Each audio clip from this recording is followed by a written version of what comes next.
እነሆ መቆያ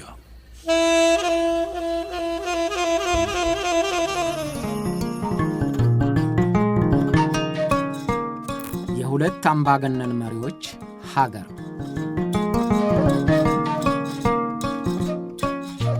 11,000 ስኩዌር ኪሎ ሜትር ስፋት ያላት ኢኳቶሪያል ጊኒ በቆዳ ስፋቷ ትንሽ የምትባል ሀገር ናት። ሕዝቧም 2 ሚሊዮን አይደርስም። ግን በንብረቷ ከሀብታሞቹ ተርታ ትመደባለች። የነዳጅ ዘይት ምርቷ ከናይጄሪያና አንጎላ ቀጥሎ ሦስተኛው አፍሪካዊ ሀገር ያደርጋታል። የዓመት ገቢዋም ከእንግሊዝ ጋር የሚወዳደር ሆኗል። ግን አብዛኛው ሕዝቧ ከድህነት ወለል በታች የሚኖርባት፣ ሀብቷ የጥቂቶች መገልገያ የሆነባት ሀገር ናት። ከስፔን ቅኝ ተገዥነት ተላቃ ነፃ ሀገር ከሆነች 58 ዓመታት ሆኗታል። ግን እስካሁን ድረስ የመሯት 2 መሪዎችና 1 ፓርቲ ብቻ ናቸው። በዚህም ከብዙዎቹ የአፍሪካ ሀገሮች በአንድ ቤተሰብ በመመራት ረጅም ዕድሜ ያስቆጠረች ሀገር ሆናለች። የአሁኑ ፕሬዝዳንት ቴዎድሮ ኦቢያንግ ንጉማ ሁለተኛው ፕሬዝዳንት ሲሆኑ ለ46 ዓመታት በንብረቷም በሰዋም በአየሯም በምድሯም ፈላጭ ቆራጭ ሆነው እየመሯት ነው። በዓለም ውስጥ በሙሉ ሥልጣን ለዚህን ያህል የቆየ መሪ በአሁኑ ጊዜ አይገኝም። የ92 ዓመቱ የካሜሮኑ ፖል ቢያ በዕድሜ ቢበልጧቸውም በሥልጣን ላይ በመቆየት ኦቢያንግን የሚደርስባቸው አልተገኘም። ሕዝቤ ከፈለገኝ እንዴት አሳፍረዋለሁ የሚል ያነጋገር ፈሊጥ ስላላቸውም ዕድሜ ካላንገዳገዳቸው በስተቀር ወደፊትም በሥልጣን ወንበር የመቆየት ፍላጎት እንዳላቸው የታመነ ሆኗል።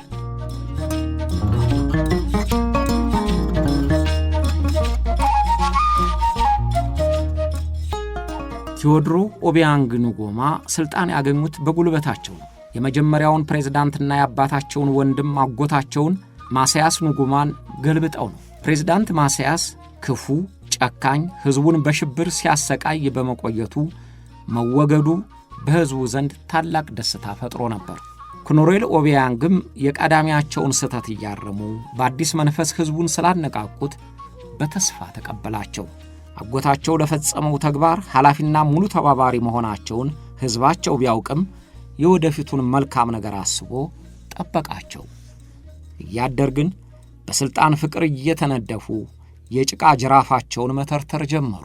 የሥልጣን ቆይታዬን ይፈታተናል ያሉትን ሁሉ በርግጫም በጡጫም እያሉ እስካሁን ቆዩ። በሰብአዊ መብት ረገጣም የሚለቀስባቸው ሆኑ። ሀገሪቱን በንቅዘት አረንቋ በማስገባትም ተወቀሱ።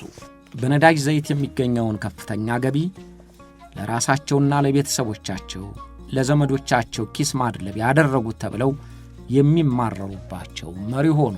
ሕዝቡ በድህነትና በጉስቁልና የሚኖር ከተረፈ ሀብቱ ንጹሕ ውሃ እንኳን ለመጠጣት የማይችል አደረጉት እየተባሉ ተወቀሱ።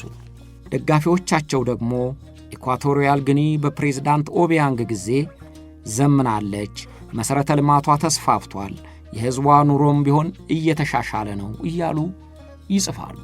ፕሬዝዳንት ኦቢያንግም የመቆጣጠሪያ ልጓማቸውን አጥብቀው እስካሁን በወንበራቸው ቆይተዋል።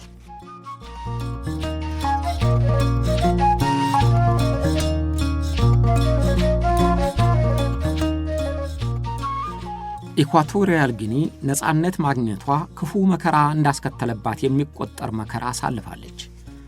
የመጀመሪያው ፕሬዝዳንት ማስያስ ንጉማ ያችን ሀገር የስቃይ መሞከሪያ አድርጓት ቆይቷል።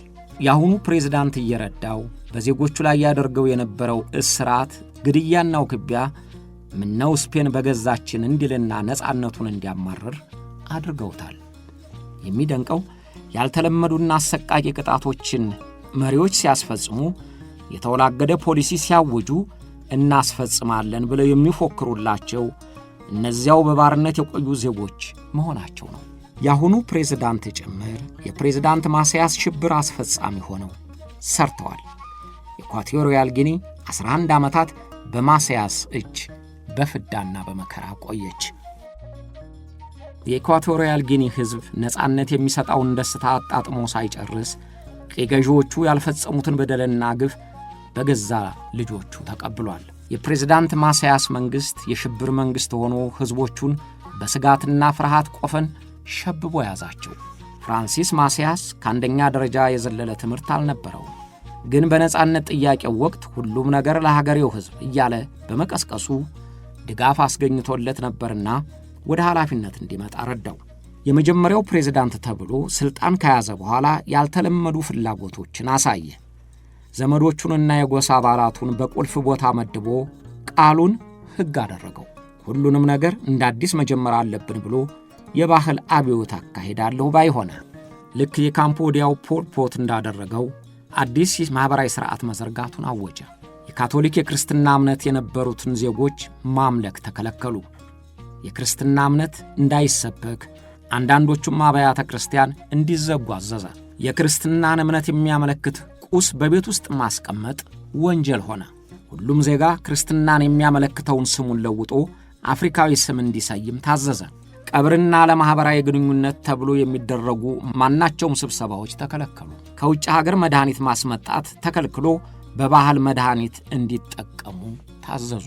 የግል ሆስፒታሎችና ትምህርት ቤቶች እንዲዘጉ ሲደረግ ሐኪሞቹና ነርሶቹ ምሁራኑም በተገኙበት እንዲታሰሩ ተወሰነ። እስሩ ወደ ግርፊያና ግድያ ከፍ ስለሚል ብዙዎቹ ለመሰደድ ተነሱ። ግን የተበደሉት ዜጎች ወደ ሌላ ሀገርም እንዳይሰደዱ ጀልባዎቹን ሁሉ አስቃጠላቸው። መንገዶችን በፈንጂ አሳጠራቸው። ሁሉም በሽብር ስጋትና ድንጋጤ ደነዘዘ። ዜጎች በነጻነት ስም ሞት ያስከተለ ባርነት ተጋረጠባቸው። ሌላው ቀርቶ መነጽር ማድረግ ተከለከለ። ምክንያቱም መነጽር አደረክ ማለት ማንበብ ትችላለህ ማለት ነው። ማንበብ ከቻልክ ተምርሃል ማለት ነው። ተምርሃል ማለት የሀገር ስጋት ነህ ማለት ነው በሚል ትንታኔ ምክንያታማ ለመሆን ሞከረ። መነጽር አድርጋችኋል ተብለው በጊዜው የተገደሉ ነበሩ።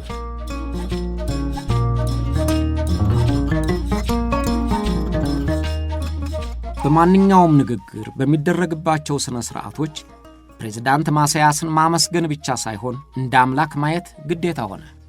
ከማሳያስ ጋር ወደፊት፣ ሁልጊዜም ከማሳያስ ጋር፣ ከማሳያስ ውጪ አይሆንም፣ ከማሳያስ ሌላ አምላክ የለም ብሎ መፈክር ካላሰማ አንገቱን ተይዞ ወደ ወህኒ ይወራወራል።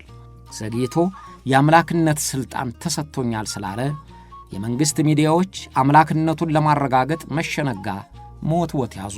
ፈጣሪነቱና አምላክነቱ እንዲታመንለት ቤተ ክርስቲያን ከቅዳሴ በፊት ስሙን ጠርታ እንድታመሰግን ቄሶች ታዘዙ። እግዚአብሔር ኢኳቶሪያል ጊኒን የፈጠራት ለማሳያስ ብሎ ነው፣ ማሳያስ ሆይ ምስጋና ይግባህ እንዲሉ ተነገራቸው። ይህን ትእዛዝ ያልፈጸሙት መከራ ያገኛቸዋል። ቄሶች ታሰሩ፣ ተገረፉ። በራሱ በፕሬዝዳንቱ ትእዛዝም ለማሳያስ ምስጋና ይግባውና እግዚአብሔር ኢኳቶሪያል ጊኒን ፈጠረ የሚል ጽሑፍ ተለጥፎ ነበር። ማንኛውም ሰው የፕሬዝዳንቱ ፎቶግራፍ በተለጠፈበት ቦታ ሲደርስ እጅ መንሳት ግዴታው። ፕሬዝዳንት ማሳያስ የሚያስተላልፋቸው ይህን መሰል ትእዛዞች እንግዳና አስቸጋሪ በመሆናቸው እንደተባለው ሊፈጸሙ አልቻሉም። ካልተፈጸሙ ደግሞ በቀጥታ ለሞትና ለስር ይዳረጋሉ። በዚያን ጊዜ ሁሉም ነገር ያስገድላል።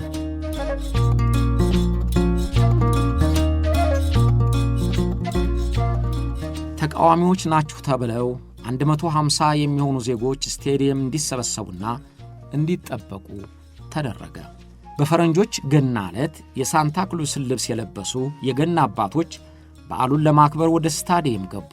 የሜሪ ሆፕኪንስ ዞስ ዌር ዘ ዴይስ የሚለው ዘፈን በድምፅ ማጉያ ከፍ ብሎ ይዘፈናል። ወዲያው ተኩስ ተከፈተ። ለካስ የገና አባት ልብስ የለበሱት ገዳይ ወታደሮች ኖረዋል። 150 እስረኞች በሙሉ ተረሸኑና ስቴዲየሙ በደም ጎርፍ ጨቀየ። ፕሬዝዳንት ማሳያስ በ11 ዓመት የሥልጣን ቆይታው በውሃ ቀጠና የገደላቸው ብዙ ናቸው። ራሱ የሾማቸውን 12 ሚኒስትሮች አስገድሏል። ባልተሳካ መፈንቅለ መንግሥት የተጠረጠሩትን ግማሾቹን ገድሎ ግማሾቹን በሕይወታቸው ቀብሯቸዋል። እባብና ጊንጥ እንዲነድፋቸው የተደረጉም ነበሩ። የመንግሥት ሥራውን ሁሉ እርሱ በፈለገው መንገድ ለመሥራት ይፈልጋል፣ ግን አይሳካለትም። ማንንም አያምንም። ወደ ውጭ ለመሄድ የሚያስችለውን ቪዛ እቤቱ ያስቀምጣል። በብሔራዊ ባንክ የነበረውን ገንዘብ በሙሉ አስወጥቶ በቤቱ አስቀመጠው። የመሥሪያ ቤቱ ኃላፊዎች ገንዘብ ሲፈቀድላቸው ወደ ፕሬዝዳንቱ ቤት መሄድ ነበረባቸው።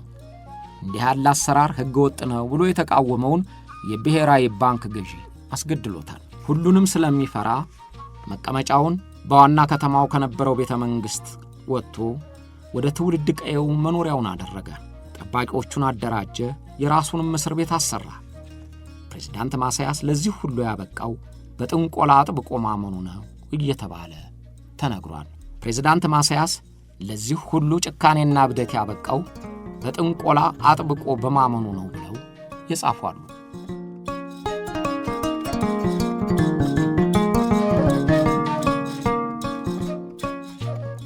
የፕሬዝዳንት ማሳያስ አባትም በሀገሩ የሚታመንበት ጠንቋይ ነበር አሉ። ማሳያስ ፕሬዝዳንትም ሆኖ የዚያን እምነት ከልቡ አላወጣውም ኖሯል። በሥልጣን ዘመኑ ሁሉ በአስማት ከመናፍስት ጋር የመነጋገር ሥልጣን እንዳለው በይፋ ሲናገር ቆይቷል። የሚሠራውን ሁሉ መናፍስቶች እያመለከቱት መሆኑን በአደባባይ ይናገራል። የሚሆነውን ቀድሞ የማወቅ ችሎታ እንዳለው፣ አንዳንዶቹንም የሚያስገድላቸው መናፍስት እያዘዙት እንደሆነም በይፋ ሰብኳል። በተከሰሰ ጊዜ የቀረቡት ምስክሮች እንደተናገሩት ከሆነ የሚገድላቸውን ሰዎች የሰውነታቸውን አካል እየቆረጠ ለመናፍስት ግብር ያቀርብ እንደነበረ መስክረዋል። በቤቱም የአጽም ስብስብ ተገኝቷል አሉ። በኋለኛው ዓመቱ ለብቻው ሆኖ የመንግሥት ሥራ በጩኸት እየተነጋገረ ሲያስፈጽም ታይቷል። ልክ እንደሚያነጋግሩት ሆኖ እየጮኸ የሚያናግራቸው መናፍስቱን ነው። እሱ ይናገራል፣ መናፍስቱ የሚናገሩት ግን የሚሰማው ለሱ ብቻ ነው። ከጥቂት ንግግርም በኋላ አዘውኛል ያለውን ያስፈጽማል። አንድ ጊዜ የሚያስተናግዳቸው እንግዶች እንደሚመጡ ለ8 ሰዎችም ምግብ እንዲዘጋጅ ለሠራተኞቹ ያዛል። በሰዓቱ ምግቡ በጠረጴዛው ዙሪያ ተደረደረ። እርሱ የመሃለኛውን ወንበር ያዘ። ሌሎቹ ወንበሮች ግን ባዶ ነበሩ። እንግዶች ያላቸው መናፍስቱ ኖረዋል። ግብዣውም ለነሱም ሆኑ ነው። እንዲህ እያደረገ ኢኳቶሪያል ጊኒ ነጻነት የሚባለው ምነው በቀረብኝ እስክትል ድረስ ፕሬዝዳንት ማሳያስ ተጫወተባት። 1/4ኛዎቹ ዜጎች እንዲገደሉ፣ 60 በመቶ የሚሆኑት እንዲሰደዱ ማሳያስን የመሰለ መቅሰፍት ተላከባት። አፍሪካ ቢናገሩት ይደረጋል ተብሎ በማይገመት አሰቃቂ ግፍ አልፋለች። የገዛ ልጆቿ ጠጋበኛና አረመኔ ሆነውባት በውርደትና በድህነት አረንቋ ተዘፍቃ እንድትቀር አድርገዋታል። ግን ሁሉም ነገር ከልኩ አያልፍም። ፕሬዝዳንት ማሳያስም የሰይጣን ጓደኝነቱና የግፍ ሥራው ማብቂያው ደረሰ። ይገድሉለትና የክፉ ተግባሩ ተባባሪው የነበሩት ተከታዮቹ ጭምር ፊታቸውን የሚያዞሩበት ቀን ደረሰ። ብዙ ጊዜ እንደታየው የአምባገነን መሪዎች ታማኞች የችግር ቀን በመጣ ጊዜ አብረዋቸው አይቆሙም። የወገኖቻቸውን ሥቃይ ያፋጥኑ የነበሩት የማሳያስ ታማኞችም መውደቂያውን ሊያፋጥኑበት አጠመዱት። ጠላቶችን ጨረስኩ ቢልም ወዳጆቹ ካራውን ባንገቱ ላይ አስቀመጡበት። ኮሎኔል ኦቢያንግ ያስተባበሩት መፈንቅለ መንግሥት የተሳካ ሆነና ማሳያስን ከሥልጣኑ አስፈነጠረው።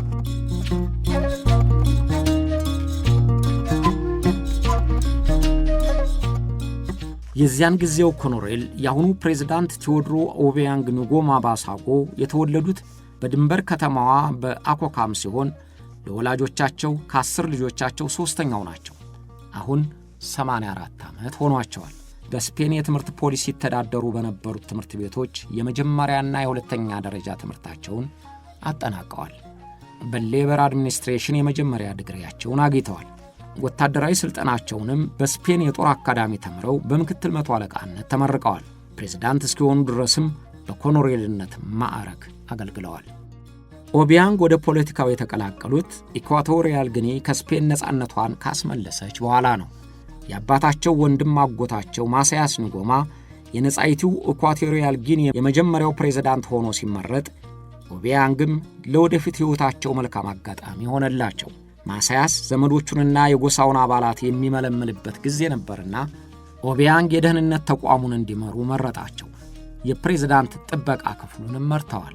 በመከላከያ ሚኒስትርነት ላይ ደርበው የባህር ዳርቻው ጥቁር እስር ቤት ዳይሬክተር ሆነው ተመድበዋል። የጥቁር እስር ቤቱ ኃላፊነት ከመከላከያና ከደህንነት መስሪያ ቤቱ እኩል የሚታይበት ምክንያት ፕሬዝዳንት ማሳያስ የሚቃወሙትን መንፈሱም የተቃወማቸውን ሁሉ የተማሩትን ጭምር የሚያስርበትና የሚገድልበት ቦታ ስለነበር በታማኙ ሰው ማስጠበቁ ነው።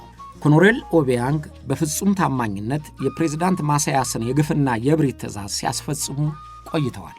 ስልጣናቸው የሰሩትን ክፉ ምግባር ለማድበስበስ ረዳቸው እንጂ የፕሬዝዳንት ማሳያስ የክፉ ምግባሩ አስፈጻሚ ሆነው በመስራታቸው ተጠያቂ መሆን ይገባቸው ነበር። ሁልጊዜም ጨካኝና ግፈኛ መሪዎች ቀናቸው እስኪደርስ ትእዛዛቸውን ያለማዋላወል የሚፈጽሙላቸው አያጡም። የሚያሞግሳቸው እንጂ ተው የሚላቸው አያገኙም። እንደነዚህ አይነት ሰዎች ግፍ ሥራዎቻቸውን ሊያስቆሙ ባይችሉ እንኳ ራሳቸውን ለማስገለልም አይፈልጉም። ኮሎኔል ኦቢያንግም አጎታቸው ያን ሁሉ ግፍ ሲያስፈጽሙ እያዩ ለምን ብለው አልጠየቁም። ለምን እንዴት ብለው መጠየቅ የጀመሩት የፕሬዝዳንት ማሳያስ ገዳይ ጦር ወደ እርሳቸው ሊዞር እንደሚችል በጠረጠሩበት ጊዜ ነው።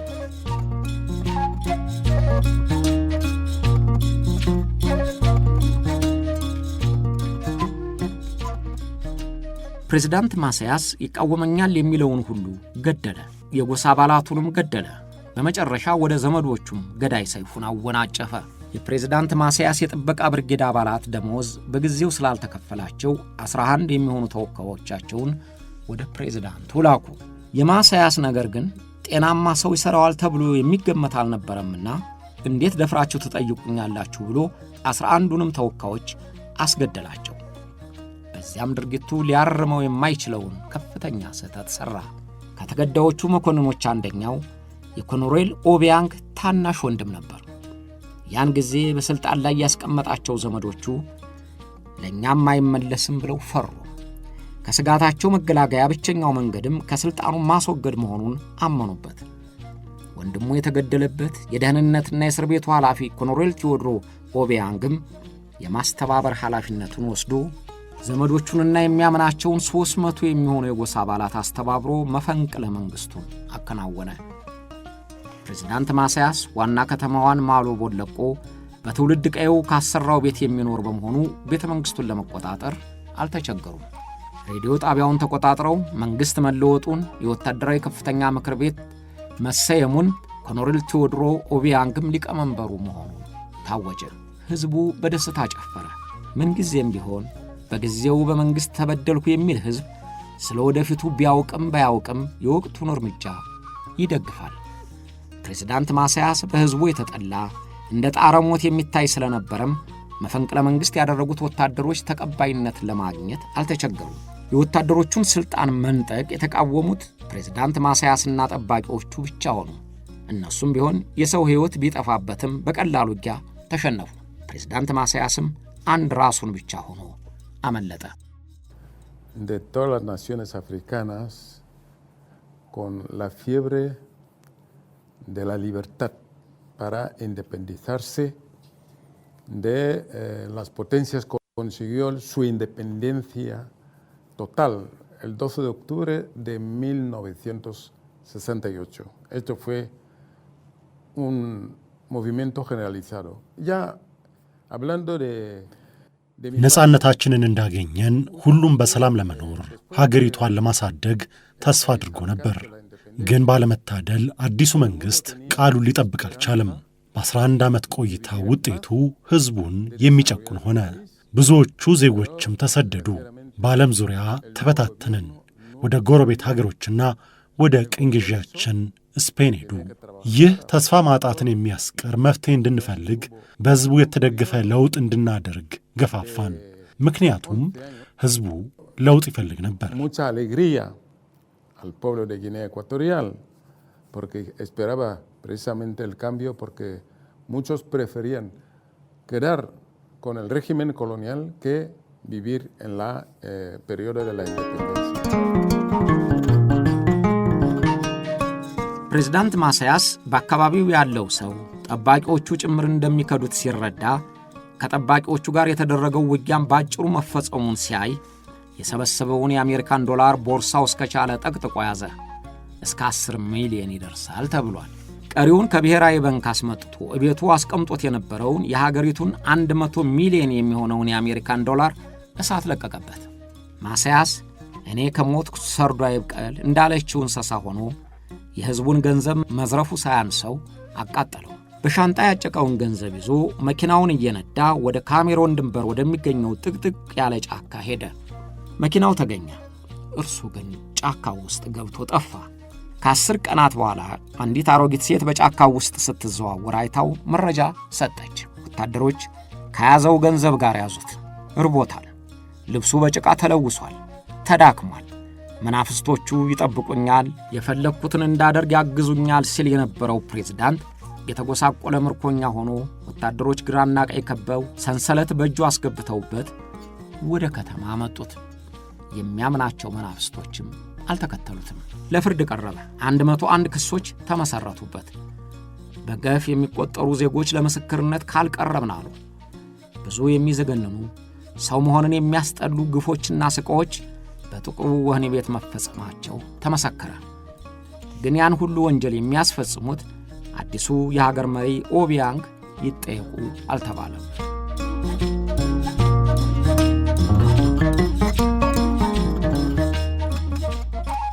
ተፈረደ። ፕሬዝዳንት ማሳያስ ንጎማ በ101ዱም ክሶች ጥፋተኛ ተባለ። 101 የሞት ቅጣትም ተፈረደበት። አብረውት የተከሰሱትም 7 ባለሥልጣናት ሞት ተፈረደባቸው። ማሳያስ መናፍስቱ እንደሚያስለቅቁት የተናገረው እንዳልሆነ ሲረዳ ምህረት እንዲደረግለት ለምኖ ነበር። ተቀባይነት አላገኘም። ግን የሞት ቅጣቱን ለማስፈጸም የኢኳቶሪያል ጊኒ ወታደሮች ፈቃደኛ ሳይሆኑ ቀሩ። ምክንያቱም በላዩ ላይ ያለው መንፈስ ከሞተ በኋላ ገዳዮቹን ይበቀላል ብለው ስላመኑ ፈርተው ነበር። ወታደሮቹም የዚያው የባህል ቁራኛ ስለነበሩ የወታደር ሙያ የሚያስገድደውን ማንኛውንም ትዕዛዝ የመቀበል ዲሲፕሊን ጥሰው ልንገድል አንችልም አሉ። ስለዚህ ገንዘብ ተከፍሏቸው ከሞሮኮ 6 ገዳይ ወታደሮች መጥተው በጥይት ገደሉት። ሕዝብ ሲያስፈጅበት በነበረው እስር ቤት እርሱ ተገደለ። አድማጮቼ፣ የዚህ የኢኳቶሪያል ጊኒ ፕሬዝዳንት ቴዎድሮ ኦቢያንግ ነገር ለዛሬው አላለቀልኝም። እናንተም ፈቃዳችሁ ሆኖ በሚቀጥለው ሳምንት ልጨርስላችሁ።